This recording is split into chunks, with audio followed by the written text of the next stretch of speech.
Olá, seja muito bem-vindo ao Repórter Empreender. Bom, a gente sabe que o brasileiro adora assistir um bom filme, não é? Tanto é a briga aí dos streamings pela atenção do público. Só que tem um probleminha. A grande massa dos espectadores brasileiros costuma não valorizar muito a arte cinematográfica produzida aqui. Vamos a um cálculo rápido. Nós somos mais de 203 milhões de brasileiros, mas a maior bilheteria da história de um filme nacional não chegou a 12 milhões de espectadores. Isso é pouco mais de 5% da nossa população. Uma pesquisa recente mostrou que 19% dos entrevistados nunca assistiu um filme nacional. Com base nesses dados, será que o cinema pode vir a fazer sucesso no Brasil? Bom, vamos conhecer agora empreendedores que acreditam, empreendem e investem no cinema para que essa atividade, esse modelo de negócios continue vivo. Ação! Não tinha medo, tal João de Santo Cristo, era o que todos diziam quando ele se perdeu. Deixou pra trás todo o marasmo da fazenda, só pra sentir no seu sangue o ódio que Jesus lhe deu. Eu sonho todos os dias com o filme. Eu vou dormir, sonho com o filme, eu acordo pensando no filme. Eu só penso no filme, não penso mais nada. René Sampaio é hoje um dos diretores de cinema mais celebrados no cenário brasileiro. Apaixonado por histórias vivas e que emocionam, ele levou para as telonas as vidas dos personagens ícones do rock nacional, cantados pela banda Legião Urbana. O João de Santo Cristo, da saga musical Faroeste Caboclo, e o casal Eduardo e Mônica. Eu fiz 2 filmes, 2 longas, o Eduardo e Mônica, o Faroeste Caboclo. Fiz curtas como Sinistro, que ganhou, é o recordista de prêmios no Festival de Cinema de Brasília. Estou fazendo agora uma série chamada Impuros, que está indo para a 5ª temporada, já acabamos de lançar a 4ª, já estamos terminando de editar a 5ª. Então, cada projeto tem dificuldades diferentes, né? E é muito difícil dizer qual é o que mais te desafiou. Todos me desafiam e o que me move adiante é buscar um novo desafio num novo projeto. Eu já rodamos agora uma série com a Bruna Marquezine, chama O Amor da Vida. Um desafio completamente diferente da série Impuros, que é um tiro, porrada e bomba. O Amor da Vida é uma história de amor. É muito diferente. Então, o que me desafia é buscar novos desafios e, nesse sentido, todos os projetos são muito desafiadores e diferentes. Agora, claro, o Faroeste Caboclo foi meu primeiro longa, então a lembrança que eu tenho é de entrar de mudar de país, sabe? Cheguei num lugar que eu não conhecia direito. E eu guardo grandes lembranças de fazer o primeiro longa e, nesse sentido, acho que talvez seja a lembrança que eu tenho do desafio do início, da primeira experiência com alguma coisa. Mas eu acho que depois disso outros desafios nasceram e acho que cada projeto tem suas características.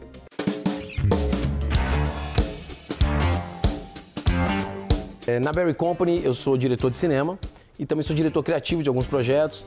Então, sou entre um diretor que exercita suas habilidades dirigindo no set, fazendo projetos próprios, e também um diretor criativo e produtor que atua no backstage em projetos que a gente está desenvolvendo em conjunto com outros roteiristas, de outros diretores, para estruturar os projetos criativamente e produzi-los também para botar eles na rua. Eu sempre vi a carreira do cinema para mim como uma profissão. Então, eu queria profissionalmente ser diretor de cinema.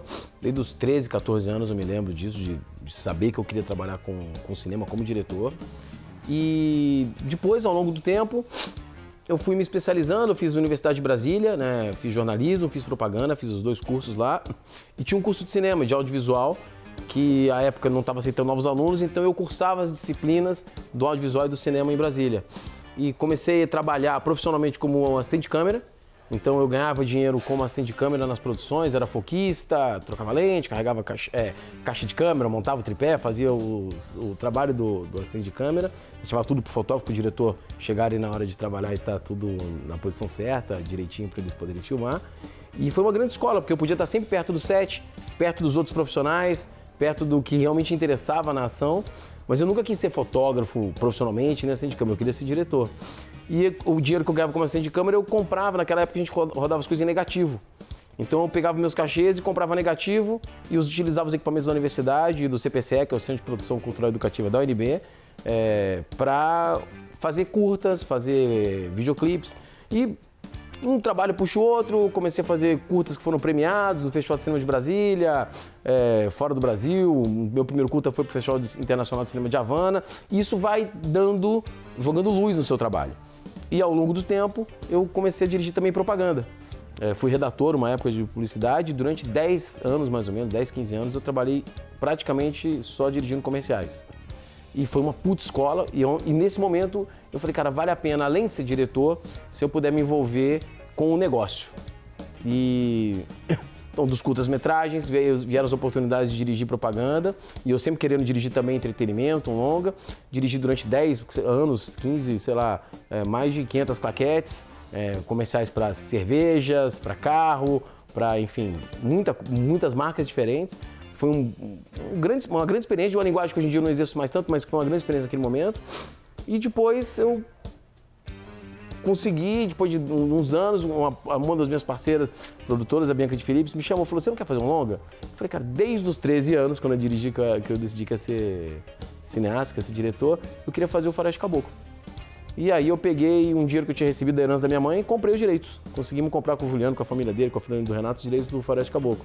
E passamos outros 7, 10 anos desenvolvendo o projeto, do dia que eu comprei os direitos, até conseguir fazer o primeiro longa. E depois que eu fiz o primeiro longa, eu entrei de vez na profissão de diretor de entretenimento.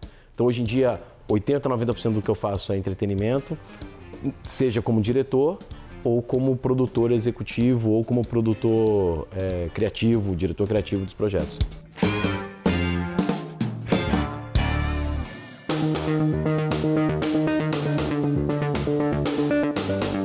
Seria ilusão eu achar que a Escola Livre de Cinema, por exemplo, ela vai ter uma receita igual a um curso de inglês, a um curso de línguas, por exemplo. Sobretudo uma escola, vamos pegar uma escola de inglês que já tenha um nome grande no mercado, aquela coisa toda. Não é. A gente não está nesse segmento econômico, financeiro. Não estamos. A gente está num degrau bem abaixo, assim. Porque estudo de línguas hoje, só para dar o exemplo das línguas, é visto como uma atividade fundamental. Hoje em dia, quem tem uma segunda língua tem mais mercado de trabalho. Quem domina o inglês, quem domina o espanhol, o francês, isso é fato. Né? Então, acho que em qualquer área, quem domina... Eu, no biênio 21 e 22, eu morei em Portugal. Eu estive até lá esse ano agora fazendo um documentário, voltei e tal coisa.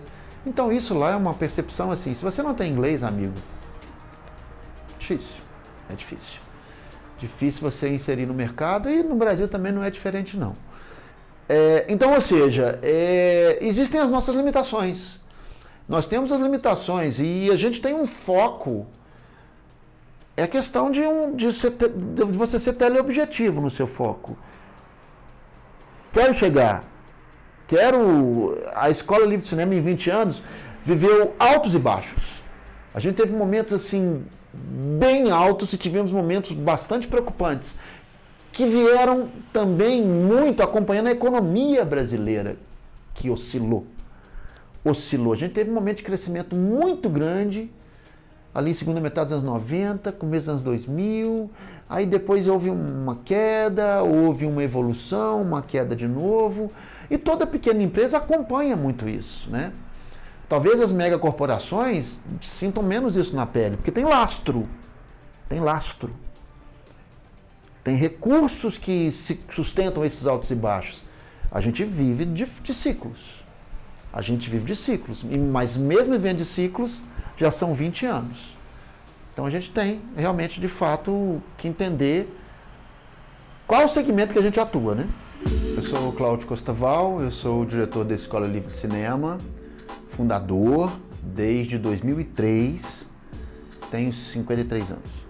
Escola Livre de Cinema é uma coisa que a gente pensou lá no começo, lá atrás, tendo aquela lógica de que todos nós somos livres para realizar, produzir, pensar e desenvolver projetos juntos.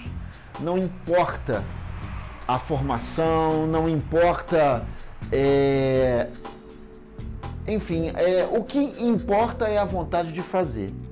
É aquilo que a gente tem de mais peculiar, que é a criatividade e o trabalho coletivo, né? Audiovisual é exercício de coletividade. Então a gente coloca isso desde sempre. A pessoa que entra para a Escola Livre de Cinema vai participar de um processo coletivo, de feitura de filmes, de entender da maneira ética, estética, filosófica, histórica, social, política do cinema, que dialoga com coisas que são até muito anteriores ao próprio cinema.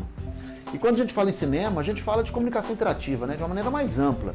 Nós estamos falando de cinema, estamos falando de internet, estamos falando de televisão, estamos falando de tudo isso, né? Hoje em dia, o produto audiovisual perpassa por todas essas instâncias, todas essas telas, né?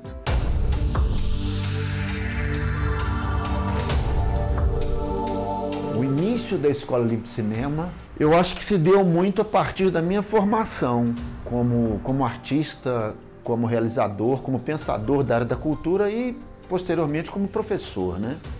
Eu sou músico, tenho formação em música, sou formado em teatro pelo UFMG e estudei televisão na Espanha. Então, depois que eu me graduei em televisão, quando eu voltei para o Brasil, eu trouxe um pouco daquela experiência que eu tive lá.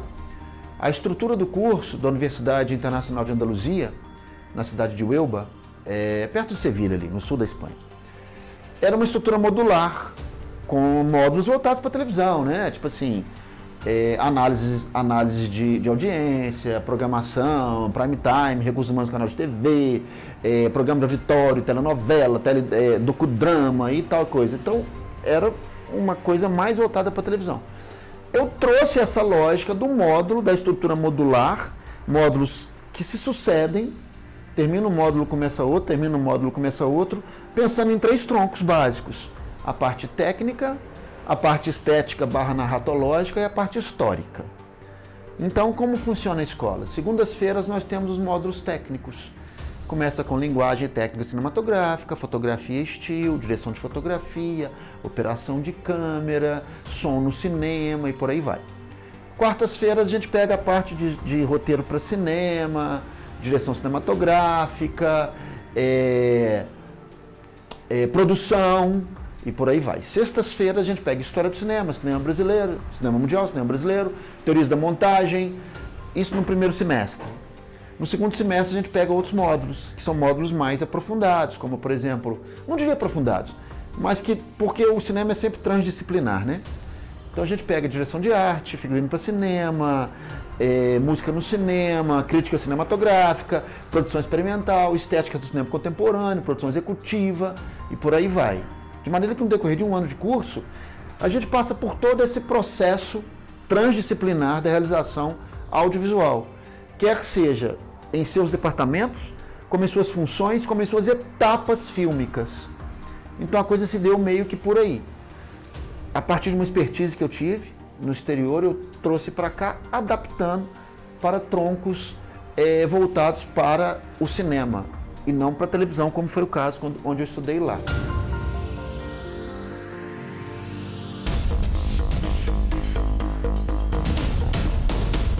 Eu fiz cursos focados, né, na maquiagem, sim. Fiz curso de escultura, que é muito importante para essa área. Fiz um workshop de maquiagem de efeitos especiais com o Rodrigo Aragão, que foi o pontapé inicial, que, né, foi o primeiro curso que eu fiz. Aí depois fiz cursos de maquiador, fiz cursos da Stan Winston School of Characters Art, né, com maquiadores de Hollywood, onde eu aprendi muita coisa importante. E é isso. A momento, é isso. Agora, com relação à gestão profissional, eu não cheguei a fazer nenhum curso, então eu fui aprendendo a administrar a minha carreira, enfim, clientes, essas coisas, pegando dicas de outros profissionais, de como precificar e tudo mais, e fui montando ali uma coxa de retalhos com essas dicas de outros profissionais para conseguir administrar bem o meu trabalho. Bom, eu sou maquiador de efeitos especiais, então o meu papel dentro de um set de filmagem seria caracterizar os atores ou transformar esses atores em outras pessoas ou em monstros fantasiosos ou simular ferimentos, enfim. Esse é o trabalho do maquiador, né? Então, sempre trabalhando ali em conjunto com fotografia, com figurino e tudo mais para a composição de um personagem completo. Dá para imaginar um profissional de maquiagem e efeitos especiais vivendo de cinema no Brasil? A gente sabe que pouquíssimos filmes de gênero, aqueles que demandam maquiagem artística, são produzidos por aqui. E mais, são produções com orçamento baixíssimo. Pois mesmo assim, o maquiador Denis Dalbello vive do cinema. A maquiagem, ela no momento, minha principal forma de sustento, então, tanto trabalhando em sets de filmagem, quanto dando aula de maquiagem de efeitos especiais no Senac. Mas não foi sempre assim, eu também tive que dividir a minha atenção com outros trabalhos, quando eu estava começando ainda, para pagar contas, aquela coisa que todo mundo precisa. Mas depois de um tempo eu consegui me afastar dos trabalhos que não tinham nada a ver com essa área e seguir somente na maquiagem e assim pretendo até o fim da vida. Um dia irá dizer que existe razão nas coisas feitas pelo coração. Eu acho que quase todo mundo que faz cinema, que não seja exclusivamente como contratado, é um empreendedor de alguma maneira. É uma área onde são muitas pessoas jurídicas trabalhando, pessoas que trabalham por conta própria. Então, mesmo quem não trabalha, mesmo quem não é dono de uma produtora, é dono do seu próprio negócio, nem que seja sua própria carreira. Então, todas as carreiras no cinema, você é meio dono da sua carreira. Então, hoje você está trabalhando numa produção, você tem que estar sempre se vendendo para a próxima produção, porque é um mercado que chama o freelancer. Então, acho que é uma característica de quem trabalha na nossa profissão, empreender ativamente. No mínimo, você tem que gerar seus próprios projetos. Então, mesmo um diretor, a maior parte dos diretores tem projetos próprios, autorais. Então, ele tem que levantar roteiros, vender esses projetos para uma outra produtora. Então, a cadeia é toda focada em pessoas que conseguem colocar suas ideias e empreender criativamente. No caso, além disso, eu agreguei a isso ser sócio de produtora, ser dono de produtora. E eu acho que o maior desafio é sempre encontrar as melhores parcerias, tanto para a sociedade. Eu tenho duas sócias incríveis, a Cris e a Juliana Funaro. A Cris Melo e a Juliana Funaro são minhas sócias na produtora. E elas completam a trinca para a coisa funcionar. Então, nós temos uma área de propaganda que a Cris Melo toca, e ela também se envolve agora nos projetos de entretenimento. E a Juliana Funaro, que é uma produtora incrível, que vem de outras experiências antigas e que faz entretenimento, que levanta projetos, que vende projetos, que tem uma extensa experiência em coproduções internacionais. Então, acho que o maior desafio é sempre encontrar as pessoas certas para fazer a sua sociedade funcionar, o que eu posso contribuir, o que essas pessoas trazem para o projeto e os parceiros que entram e saem dos projetos. Qual é o diretor que a gente vai chamar para esse projeto? Qual é o roteirista que a gente vai chamar para aquele outro projeto? Qual é a ideia que vale a pena a gente colocar no papel e transformar num filme, alguma coisa de verdade? Então, acho que os maiores desafios são esses. E tem os desafios de ser empresário no Brasil, que todo mundo conhece, com a altíssima carga tributária, a burocracia enorme que nós enfrentamos, enfim, o Brasil com os ciclos econômicos que vão e vêm. Então, manter a saúde financeira de um negócio é tão difícil, acho, para mim, quanto para o dono da padaria, quanto para o dono de uma grande empresa no Brasil. A gente enfrenta coisas parecidas no Brasil. Eduardo abriu os olhos, mas não quis se levantar, ficou deitado e viu que horas eram.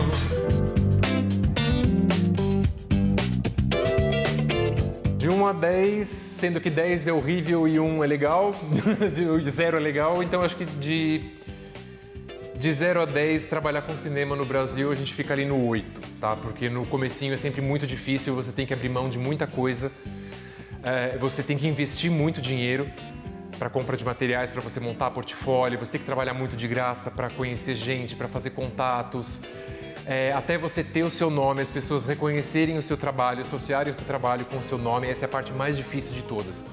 Mas depois que você chega lá, que você já tem um networking bem estabelecido, aí começa a ficar um pouco mais fácil, né, de você conseguir trabalhos, porque o boca a boca já funciona. Mas, no geral, é bem difícil, requer muito comprometimento, muita paciência e muito foco. Bom, eu acho que para você driblar as dificuldades, todo meio tem dificuldades, no audiovisual é lógico que tem um pouco mais, né? Mas para você driblar essas dificuldades é você nunca parar. Você não pode descansar. Você tem que estar atualizando o seu portfólio o tempo inteiro, você tem que estar o tempo inteiro fazendo contatos. As pessoas, elas precisam lembrar de você. E é aquela coisa, quem não é visto não é lembrado. Então você precisa sempre estar em voga, você precisa ter o seu nome sempre na boca das pessoas para que elas não te esqueçam. E assim você sempre vai conseguir trabalho e você vai, consequentemente, um trabalho levando ao outro e você consegue driblar a maior dificuldade dos profissionais nessa área, que é justamente o arrumar o trabalho, né? Aproveito o ensejo, então, para convidar vocês para verem como funciona o trabalho de maquiador de efeitos especiais. Vamos lá?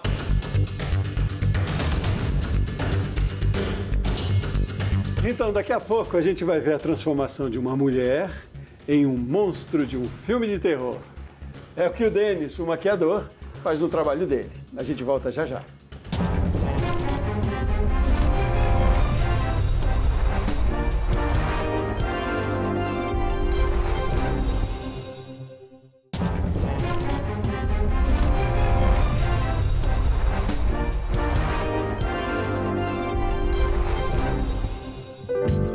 Muito bem, estamos de volta com o Repórter Empreender, que hoje mostra empresas e profissionais que empreendem em negócios do cinema brasileiro. E você viu no primeiro bloco, nós conhecemos a história do fundador e dono da Escola Livre de Cinema lá de Belo Horizonte, Cláudio Costaval. Conhecemos também a história do Renê Sampaio, que é diretor de cinema, e do maquiador de efeitos especiais, Denis Dalbello. O Denis convidou a gente para conhecer o trabalho dele na prática. Vamos ver então como é que é a transformação de uma modelo em um monstro bem feio. Vamos ver.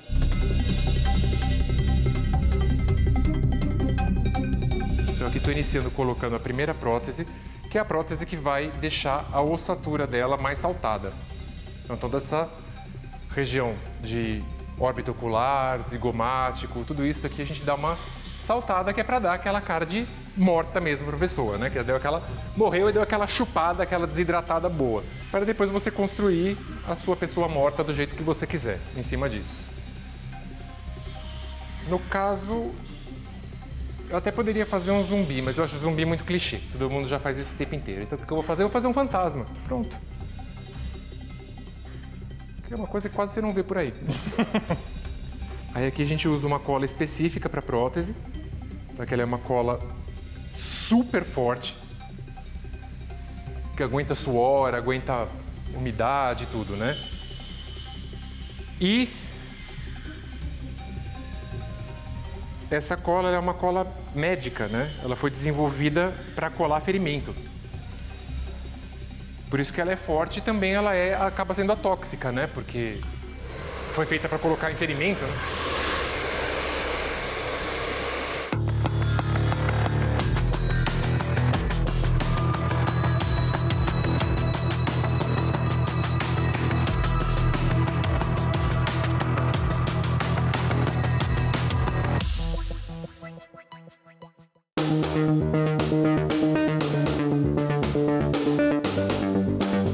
A ousadia que começou com poucos recursos no início dos anos 2000, hoje matricula no modo online alunos de outras partes da América do Sul, da Europa e até dos Emirados Árabes. Então, em 2003, a formação audiovisual aqui em Belo Horizonte era muito incipiente, né? Eram cursos esporádicos, tinha uma outra iniciativa, algumas oficinas, que eram inclusive bancadas pelo FAT, que era o Fundo de Amparo ao Trabalhador. Eu mesmo fiz algumas delas. Então a gente tinha uma formação que não era uma formação sistemática, não era uma formação que tinha uma certa perenidade, que permitia as pessoas se aprofundarem. É daí que veio essa vontade. Exatamente por eu ter tido que ir para fora para estudar. Então eu parti do princípio que eu só fui para fora porque eu tinha bolsa, ganhei uma bolsa de estudos integral da Agência Espanhola de Cooperação Internacional, senão não teria ido. E isso, a felicidade que eu tive é uma parcela mínima da população que tem. Então, por que não a gente oferecer para as pessoas daqui, de Belo Horizonte, Minas Gerais e tal? A gente teve alunos de todos os estados do Brasil. Agora mesmo, nesse exato momento, no nosso módulo online, desde 2020 com a pandemia, a gente tem o curso presencial e o curso online. Eu estou com alunos do Chile, de Santiago do Chile, que descobriu a escola pela internet. Em 2021 eu tive um aluno do Dubai, uma aluna da Holanda. Então isso virou uma coisa assim, porque cinema é acessível a todos. Isso não existe formação, não existe idade, não existe... Existe a vontade de fazer. Então, por que não a gente oferecer... Por isso que vem, inclusive, a ideia do Livre. Por que não oferecer isso para as pessoas que têm a vontade, a disponibilidade, a disposição, a vocação, o interesse em inserir nessa área, que o audiovisual é uma área hoje, tudo, né? Tudo é imagem, tudo hoje em dia é som, né? Então a gente é dentro dessa perspectiva que a Escola Livre de Cinema surgiu. Como é que começa um negócio financeiramente e sendo que surgiu muito por necessidade?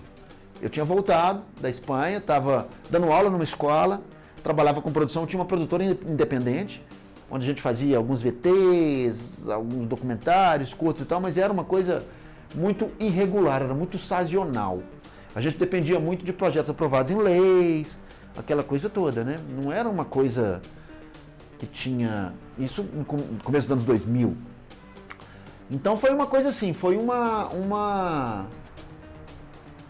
foi muito ousado, porque o pouco que eu tinha de recursos, eu investi, eu aluguei uma sala, nesse começo foi no centro de BH, ali na Rua da Bahia, montei uma produtora lá que eu tinha estado lá durante 2 anos no prédio, aí aluguei uma sala e tal, montei, já tinha uns equipamentos, alguma coisa assim, e aí comecei a desenvolver, assim, a divulgação disso. Estava começando um curso, na época se chamava-se Oficina de Cinema. Os 2 primeiros anos o nome foi Oficina de Cinema. Como a coisa começou a crescer muito, eu falei, não, Oficina de Cinema dá uma ideia que é uma coisa muito perene, muito esporádica, muito curta.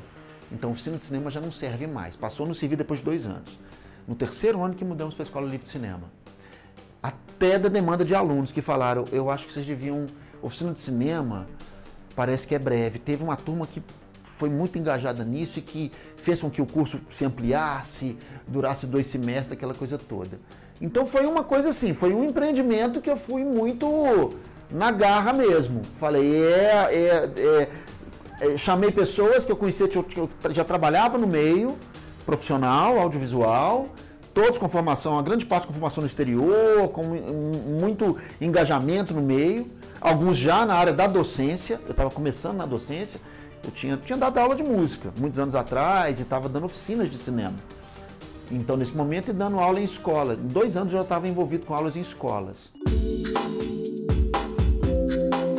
Numa época em que não havia redes sociais, a Escola Livre de Cinema era divulgada por métodos hoje considerados arcaicos, mas que tem tudo a ver com o sucesso alcançado pela Escola Livre de Cinema. Foi uma coisa que eu peguei o que me sobrava de recurso, falei, e agora? Investi um pouco no equipamento, em equipamentos que me faltavam, aluguei um espaço e grande parte do que eu tinha naquele momento eu investi em divulgação, em publicidade. Lembremos que em 2003 não existia Facebook, não existia Instagram, não existia WhatsApp, não existia nada. Só tinha o tal do Orkut, eu nem sei se já tinha um Orkut, que nem servia para muita coisa. A divulgação que a gente fez era mandando por fax o material para os jornais e para as rádios. E flyerzinho impresso, deixando em locadoras, era a época das videolocadoras ainda, locadoras, cafeterias, cinemas de BH, espaços culturais. Era um trabalho de muito mais guerrilha que hoje. Não existia rede social, não existia nada disso. Então era assim, eu me lembro direitinho, mandava por fax releases para os jornais, as redações de jornais e para as rádios. E felizmente a mídia espontânea funcionou muito. Porque era uma novidade. Era uma novidade, né? Hoje nem curso superior de cinema existia em BH. Em 2003 não tinha nem escola em nível superior de cinema. Só começou a surgir, salvo engano, acho que foi 2005. 2005, 2006, por aí. Ou seja, alguns anos depois da escola. A Escola Livre de Cinema tem a gente é causa e efeito. Da mesma maneira que a gente vem há 20 anos incentivando o mercado audiovisual Belo Horizontino e mineiro, a gente também usufrui desse incentivo. Estou querendo dizer o seguinte, ex-alunos da escola, hoje muito frequentemente são nossos parceiros de trabalho. É uma coisa que é um eterno retorno, né? Tipo assim, da mesma maneira que você planta, você colhe também. Você usufrui daquilo que você desenvolve, daquilo que você semeia. Isso pra gente é tão verdadeiro, é tão real assim. Então, nesses anos todos, como a gente tem uma possibilidade de agregar pessoas com os mais diversos interesses, desde a visão mais diletante do cinema até aquela visão mais profissional do cinema, a gente pode abarcar e receber abertamente todo tipo de pessoas, independente da idade. Não podem ser muito jovens, né? Tem que estar pelo menos já ali no 2º grau, ou ter um discernimento muito grande, um discernimento grande não diria, mas um bom discernimento do que é o cinema, menor de idade a gente não pode exibir certas coisas, Então, vamos imaginar que os alunos cheguem aqui com pelo menos 16 anos em diante, sendo que a grande maioria é 18 anos em diante, terminando o segundo grau, já fazendo uma faculdade, já formados. A gente já teve alunos de 13 até 80 anos. Você vê que o cinema é para todos mesmo. Então, ou seja, aquelas pessoas que já têm uma formação, que ainda estão indecisos na sua formação, que estão começando a perceber a vocação que tem para determinadas áreas e ainda não tem muita certeza, a Escola Livre de Cinema cabe muito bem. A pessoa que já tem uma graduação vai fazer outra graduação de cinema? Então, talvez não seja, né? A gente funciona como um caráter de especialização, né? O nosso curso de um ano presencial dá mais ou menos 400 horas. É muita coisa, são 5 filmes que o aluno produz na Escola Livre de Cinema. Então para um público que não tem aquela necessidade de um diploma. Aquele rapaz, aquela moça que acabou de terminar o segundo grau, que tem uma exigência familiar, sobretudo, de ter um diploma e tal, vai fazer um curso superior. E às vezes pega um ano para ter certeza do que quer fazer. E quando chegar no curso superior, de cinema, por exemplo, já tem uma bagagem muito grande de realização de filmes, já tem uma percepção maior e mais ampla da fenomenologia audiovisual, sobre seus aspectos filosóficos, estéticos, éticos, históricos, etc, etc. Então, eu acho que cabe tanto para aquelas pessoas que querem uma coisa, quanto que querem outra. Para um diretor de cinema, o desafio é constante. Novo projeto, novas alegrias, novas dificuldades. Para mim, o maior desafio, e por isso que às vezes demoro tanto entre um filme e outro, entre um projeto e outro, é desenvolver um grande roteiro. E eu acho que a gente... E não é só uma questão de se tem ou não tem bons roteiristas, é porque demora mesmo, é muito difícil fazer. Então, eu acho que o maior desafio, o primeiro grande desafio é você transformar uma ideia, uma vontade de fazer um filme que seja baseado numa história, que seja uma história original, num roteiro cinematográfico que você olha e fala, cara, esse roteiro vale a pena ser filmado, tá no jeito, tá incrível. E aí vem os desafios de produção, levantar financeiramente o projeto. Mas eu acho que hoje em dia, com a entrada dos players, do streaming e da volta agora das linhas de financiamento público, isso está um pouco menos difícil do que já foi há muitos anos. Ainda que seja complexo, claro, não é fácil para ninguém levantar os valores para levantar qualquer projeto. E acho que aí vem as duas coisas que são muito complexas, que é escolher o elenco, porque no final é o elenco que vai fazer, são eles que vão estar na frente da câmera, eu sou um diretor de ator, então tudo pra mim, desde a hora que eu começo o roteiro até a hora que eu termino, a escolha é sempre assim, como o ator estará melhor, como é que o ator vai emocionar, como é que o ator se coloca na frente da câmera, o que é melhor enquadrar para que o ator, para que o personagem cresça, né? E pra mim a maior satisfação é sempre ver pronto. Então o que é mais marcante pra mim é quando isso tudo termina e a gente projeta no cinema, projeta na televisão, quando é para o streaming ou quando é para a televisão mesmo, e eu vejo aquilo pronto e falo, cara, chegamos lá. E eu sou muito focado no produto final, no que vai acontecer no final, como isso vai emocionar as pessoas. Eu acho que a maior satisfação que eu tenho com todo esse projeto é quando termina e eu vejo pronto e falo, puta, que legal. Pelo trabalho de todo mundo que foi envolvido no processo, me dá uma gratificação muito grande ver pronto. A gente tem o mercado de audiovisual no Brasil, né? Tem o de cinema, que é uma parte do mercado audiovisual, mas o mercado audiovisual brasileiro como um todo, que inclui cinema, que inclui séries, que inclui novela, que inclui documentários, reality shows, ele está num momento muito bom. Nós temos muitas linhas de incentivo do governo voltando agora, nesse último ano, que estavam paralisadas há bastante tempo. Nós temos a entrada dos streamings e dos canais, dos players antigos, que já estavam aí, que estão cada vez investindo mais em produções independentes, com players independentes, não fazendo tudo dentro de casa. Então, eu acho que para as pequenas empresas, para as médias empresas e até para grandes empresas que trabalhem com entretenimento, é um momento muito positivo, ainda que tenham diversas coisas para serem reestruturadas para que melhore. Mas eu acho que a gente está num momento bastante positivo para a produção de conteúdo no Brasil e no mundo. Acho que o mundo inteiro vive um boom de produção e isso se reflete em muitas oportunidades, mas ao mesmo tempo, por exemplo, temos o desafio de formar mais e melhores equipes, porque agora as equipes de ponta tem menos gente hoje, tem muito mais produção do que gente capacitada para exercer as funções de ponta que a gente precisa para ter um produto de qualidade em cada um desses nichos que eu falei. Então, acho que o mercado do audiovisual tem esse desafio, por exemplo, no momento de formar mais gente bacana e profissionalizar o mercado na mesma medida em que as novas produções estão acontecendo com cada vez mais... um volume maior de produções está acontecendo. Eu venho de publicidade, né? Então quando você é um diretor de publicidade, você movimenta um certo valor de dinheiro. Quando você faz não sei quantos filmes por ano, significa um faturamento. Então, o meu faturamento, quando eu era diretor de publicidade, era expressivo. E eu entendi, junto com as pessoas que trabalhavam comigo naquele momento, que fazia sentido me tornar sócio para que o valor que eu movimentasse retornasse para mim também como parte do lucro. Então, isso foi uma conta financeira, mas também porque eu tinha um desejo de ter um lugar criativo onde eu pudesse me expressar e que outros criadores pudessem se expressar do jeito que eu achava que deveria ser. Eu tenho uma carreira focada em produtos de audiovisual que viajam, que vão para festivais, que foram para os meus filhos já foram para o Festival de Havana, foram para o Festival de Toronto, que é muito importante, Internacional de Miami. Então, a gente tem muitos festivais, mas ao mesmo tempo produtos que se coloquem, filmes que se coloquem em contato com o público.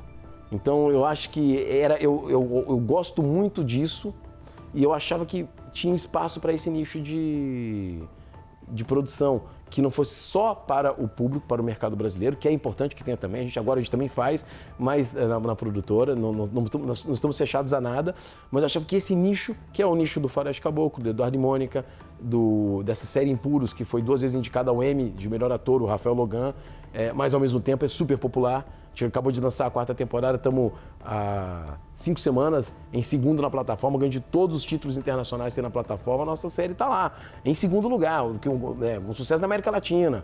Então eu achava que valia a pena buscar um espaço que tivesse essa característica. Então, dessa maneira, achei que fazia sentido ser também sócio, dono de uma empresa que pudesse ter esse perfil. Porque não é só porque se você fizer só uma conta, nem sei se vale a pena. Entende? Assim, o tanto que você trabalha, para o tanto que sobra no final, etc. Você fala, cara, talvez se eu fosse só diretor, pudesse estar mais bem empregado. Mas não estaria mais feliz. Porque eu tenho um negócio que eu acredito no formato, nas coisas que a gente coloca para fora. Não sou só eu, não sou só minhas produções. Dá oportunidade para outros diretores. Para a nossa empresa é muito importante isso.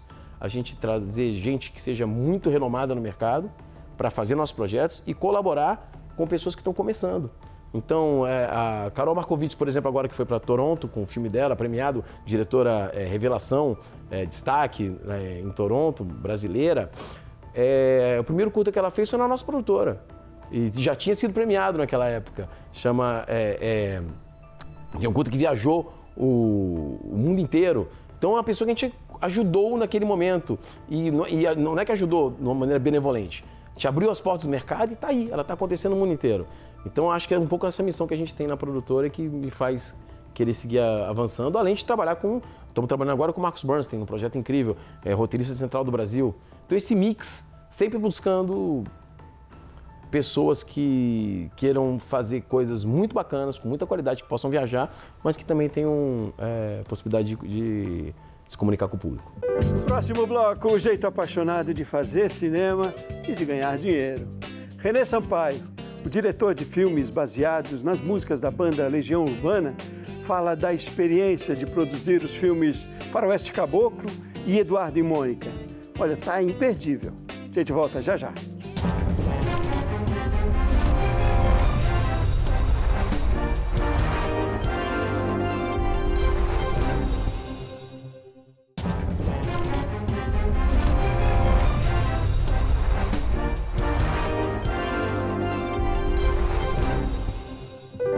Estamos de volta com o Repórter Empreender no Cinema.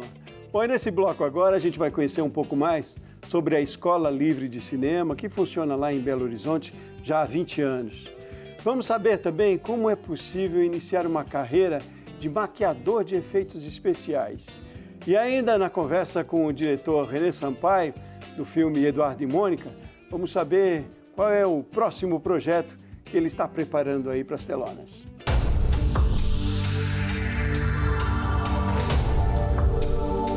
Olha, nós temos diversos projetos interessantes na produtora. Muitos eu não posso revelar, porque eles são feitos com plataformas e players que impedem que a gente diga enquanto está desenvolvendo. Então, eles é que têm o poder da comunicação dos projetos. Então, não posso ainda falar de alguns. Mas, por exemplo, nós estamos agora desenvolvendo um roteiro em cima do livro do Ferrez, Capão Pecado, que é um escritor da periferia de São Paulo, que tem um livro incrível, um sucesso enorme de vendas no mundo inteiro, traduzido em vários idiomas, e que nós estamos agora levantando para transformar num longo. Um livro que tem 20 anos aí no mercado e que agora vai virar um longo. Então, nós temos vários projetos desse tipo, direitos interessantes que a gente compra e vai levar para o mercado, ou criações autorais, mas basicamente a maior parte deles, por uma questão de contrato de sigilo, a gente não pode revelar nesse momento. A gente vai revelando aos pouquinhos. Mas, por exemplo, estamos já editando a nova temporada de Impuros, coisas que vem andando. Vamos lançar O Amor da Vida no ano que vem, que é uma série com a Bruna Marquezine. Esse projeto a gente já pode falar porque eles já saíram na mídia como realizações. O perfil do público que vem atrás da Escola Livre de Cinema é bastante eclético, bastante variado. Né? O livre já pressupõe isso, né? A gente não tem uma exigência, um pré-requisito. As pessoas às vezes perguntam, isso é muito frequente, qual que é o pré-requisito para entrar para a Escola Livre de Cinema? O pré-requisito é gostar de cinema. O pré-requisito é atender a esse chamado dessa vocação, do gosto e tal. As pessoas, às vezes, elas têm uma visão um pouco equivocada, sabe? Acham que audiovisual, acham que cinema, acham que qualquer atividade voltada para a área artístico-cultural é fácil, é tranquilo, é ok, né? Tipo assim, não precisa de muito esforço nem nada. Logo a pessoa percebe que para fazer um curta, às vezes, que você tem 2 dias de filmagem, você vai trabalhar 14 horas a cada dia, 16 horas a cada dia. Aí quando a pessoa percebe isso, é que as pessoas não têm muita noção. É rapidinho, vamos fazer uma cena, é rapidinho. Rapidinho, em audiovisual, é 8 horas. Rapidinho é 10 horas. Quando você está num set de filmagem, até montar a luz, até fazer maquiagem, até preparar arte, até vestir o figurino, até ensaiar, até rebater luz, até colocar difusores, aquela coisa toda, mantas e tal coisa, né? Então, ou seja, o perfil é um perfil muito eclético. E a gente recebe a todos. E aqueles que se encontram dentro dessa atividade, aí é o tempo dirá. Aí é o tempo que dirá, aí as pessoas vão deslanchar dentro disso aí.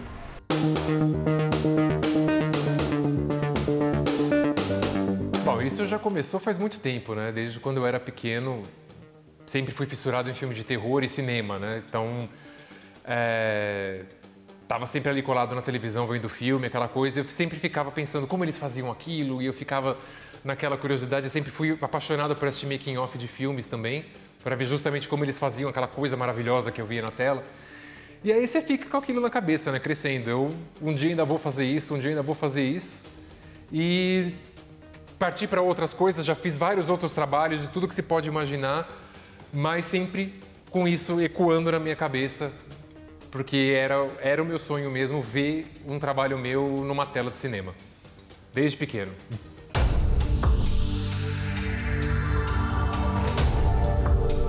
Se você acha que é caro manter uma escola de cinema, você está enganado. O negócio é calcular bem para evitar desequilíbrios na gestão do dinheiro. Eu não diria caro, eu diria que tem as suas demandas específicas. As demandas específicas. É claro que a gente queria investir muito mais. É claro que a gente queria ter um estúdio já montado o tempo todo, constantemente, como a gente tem. A gente faz parceria em estúdio, quando é necessário e tal. Claro que a gente queria ter mais equipamentos, mais coisas. Então a gente tenta abarcar aquilo que a gente dá conta. Então, é assim, tem os seus custos. Tem os seus custos que precisam ser cobertos e a gente precisa ter uma margem de lucro também. Então, tudo isso é pensado. Então, o custo não é caro, assim, caro é relativo, depende muito do que seria o caro dentro do conceito, né, financeiro e tal. Mas assim, as despesas e as receitas a gente tem um certo equilíbrio, assim. Então, ou seja, dentro do que a gente se propõe, a gente consegue, né, se encaixar e sobreviver dentro daquilo que a gente se propõe. Eu acho que a gente está, sim, evoluindo, ganhando destaque. Quando eu comecei, há muitos anos, o Brasil ia nas feiras internacionais e a gente tinha que ficar apresentando o Brasil. Olha, no Brasil se faz audiovisual. Claro, sem desmerecer a história imensa que nós temos, desde O Pagador de Promessas, que ganhou a Palma de Ouro em Cannes, como outros filmes brasileiros, mas como mercado era visto assim, esporadicamente tínhamos um grande filme para o mercado mundial que falava, tem esse filme que foi feito no Brasil.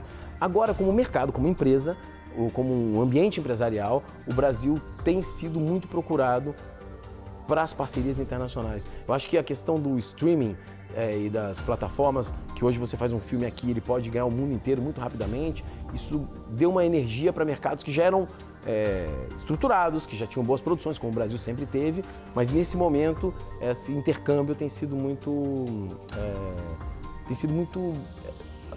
acontecido muita coisa por causa desse tipo de intercâmbio entre a possibilidade de você fazer uma coisa no Brasil e isso passar rapidamente para o mundo inteiro. Antigamente, pouquíssimos audiovisuais brasileiros tinham a possibilidade de percorrer o mundo.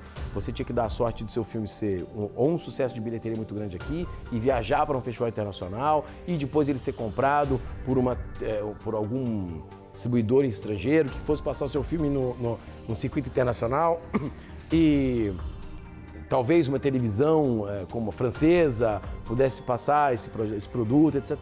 Hoje em dia, você faz um audiovisual aqui e rapidamente ele está, o Impuros, por exemplo, uma história que a gente faz, é um dos maiores sucessos da América Latina. Uma série feita para o Brasil, dentro do Brasil, e no player, que ele é projetado, no Star Plus, ele passa na América Latina com muito sucesso.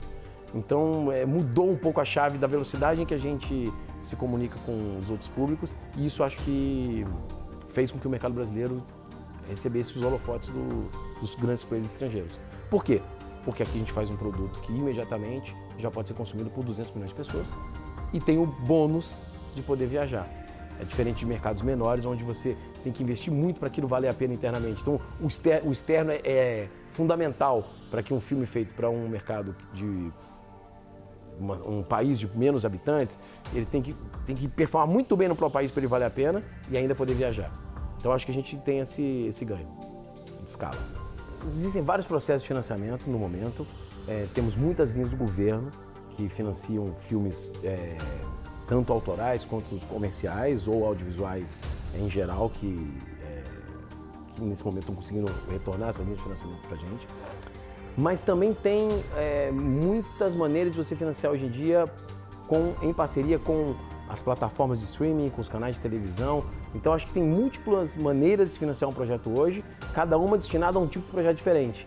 Então, um filme que seja de perfil exclusivamente festival vai ter mais dificuldade de se financiar no streaming, mas vai ser talvez mais fácil ganhar uma linha de um edital que busque filmes que estejam querendo desenvolver a linguagem ou temas que não necessariamente, num primeiro olhar, sejam filmes que sejam muito abertos ao público. Por outro lado, se você tem um filme muito aberto ao público, talvez seja mais fácil você financiar com uma plataforma de streaming ou com um canal de televisão ou um mix das duas coisas do que você tentar ganhar um edital que é feito, muitas vezes, acertadamente, para buscar filmes que têm outras barreiras na hora de financiar que não seja apenas o apelo comercial. Então, acho que hoje em dia a gente tem diversas maneiras de financiar um audiovisual e cada projeto, um bom produtor, como eu tenho nas minhas sócias, vai saber dizer, olha, esse projeto aqui, o caminho para ele é essa lei ou é esse streaming, e é um pouco do que a gente faz, é separar, é indicar o caminho certo para cada projeto.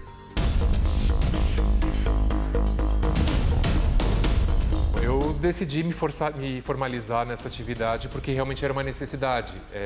Como a grande maioria das produções que você trabalha, sejam as pequenas ou até mesmo algumas grandes, eles dependem de editais de incentivo à cultura, e, enfim, então eles recebem dinheiro do governo para poder fazer as produções. E como esse dinheiro é um dinheiro do governo, é um dinheiro oriundo de imposto, mas as pessoas que se utilizam desse dinheiro têm que prestar contas depois. Então você precisa sempre estar dando nota fiscal dos seus trabalhos nas produções para depois eles prestarem contas. Então, se você não tem um CNPJ, se você não tem essa formalização, você não consegue emitir notas e, consequentemente, você acaba perdendo o trabalho. É importantíssimo ter essa formalização no mercado audiovisual, não só pela questão da nota fiscal, mas também para passar uma credibilidade maior para os seus clientes, né? Que você é um profissional, que você tem um CNPJ e que você tem uma reputação, né? Você tem um CNPJ ali para honrar, né? Então é importante passar esse profissionalismo maior, esse comprometimento com o seu trabalho.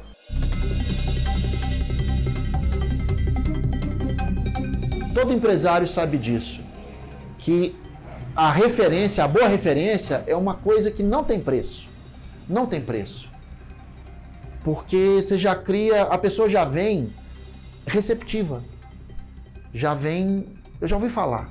Esse já ouvi falar, poxa, já é mais de meio caminho andado.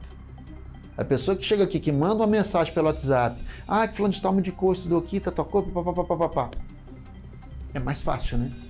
Porque você pegar aquela pessoa, eu descobri agora, ouvi falar agora. Que isso também acontece. Isso também acontece. Porque é um meio muito dinâmico, né? A publicidade hoje é muito dinâmica, né? A publicidade hoje está no bolso de todos nós, né? Está nos stories, né? Está muito próximo da gente. Então, é ali, é aquela coisa. Aí você vê um amigo que marcou algum vídeo da escola, marcou alguma coisa e papapá. Então, isso é uma rotatividade muito grande que acontece. Então, assim, embora eu não seja daqueles que ficam o dia inteiro, o tempo todo em rede social, eu entendo a importância hoje para qualquer negócio, né? E a gente não pode se furtar isso. Não tem jeito. Historicamente, nunca foi preciso se formar em cinema para trabalhar com cinema. Isso aí, né? É uma coisa que a pessoa se insere no meio.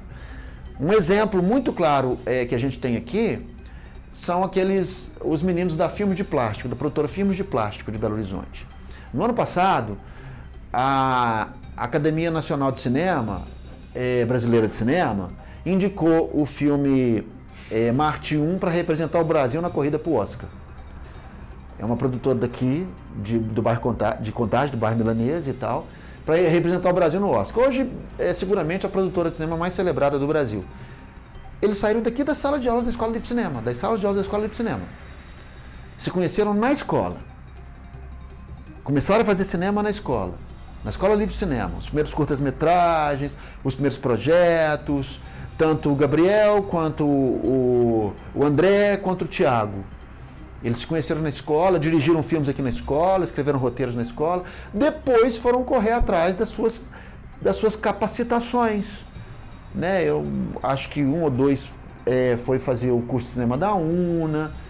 Então, ou seja, para mim é um exemplo muito bom disso, né? Como é que a gente despertou, talvez, aquela chama, a gente atendeu a demanda naquele momento dos meninos. Eram jovens que estavam com muita vontade de realizar, de entender melhor, de produzir, de fazer. Isso pra gente é o que mais nos dá retorno. A gente vê em 20 anos, 2.500 alunos que hoje atuam nas mais diversas áreas ligadas ao cinema, quer seja na produção, quer seja no desenvolvimento da crítica cinematográfica, quer seja dentro de produtoras, quer seja na docência, quer seja em outras capitais do Brasil, quer seja até no exterior. Isso pra gente é o melhor que há, é o melhor retorno que uma instituição de ensino pode ter.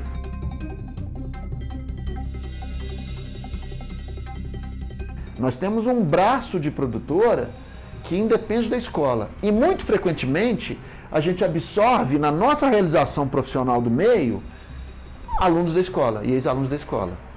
Então a gente pega essas duas demandas, a demanda da formação e a demanda do profissional que ainda está em processo de formação ou egresso da formação.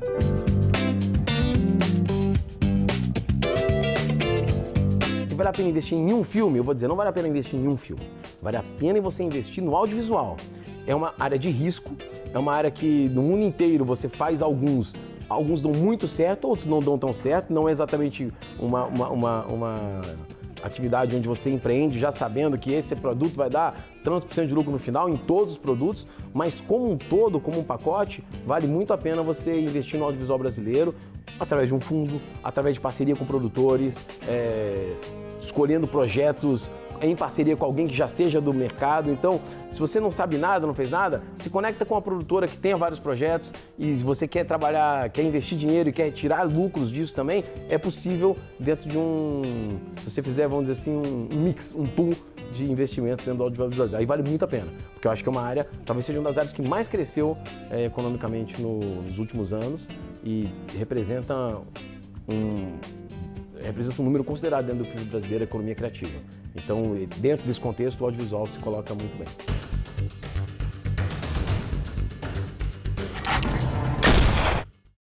Muito bem, chegamos ao fim, mas olha, essa foi só a primeira parte sobre o mercado audiovisual e de cinema no Brasil. Na semana que vem, tem mais aqui no Repórter Empreender. Então, um forte abraço para você.